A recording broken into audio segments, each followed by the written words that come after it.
ওদিকে আদাটাও বাটতে হবে আবার, কতগুলো মশলা আবার বাটতে হবে। রান্নাটাও ওইদিকে পুড়ে যাচ্ছে, মাকেই ডাক দিই। মা। হ্যাঁ কি বলো? একটু আদাটা বেটে দিন, ওদিকে রান্নাটা পুড়ে যাচ্ছে। কেন, মিক্সি কি হয়েছে? আসলে মিক্সিটা তো খারাপ হয়ে গেছে, প্রবলেম করছে তো ওই জন্য। তো দাও। বাবু দেখে যা, আমার একেতে হাতে ব্যথা, তাতে তোর বউ আমাকে দিয়ে মশলা করেছে, দুটো খেতে দেয় বলে, বুঝছিস তো? এই কি, তুমি মশলা করছো কেন? হিসাব করছো না কেন?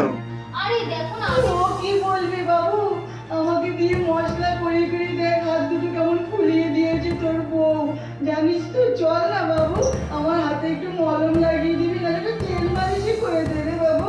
চলো চল চল। ছি, তোমার কাছে তো আশা করা যায় না। বৌমা। হ্যাঁ বলুন।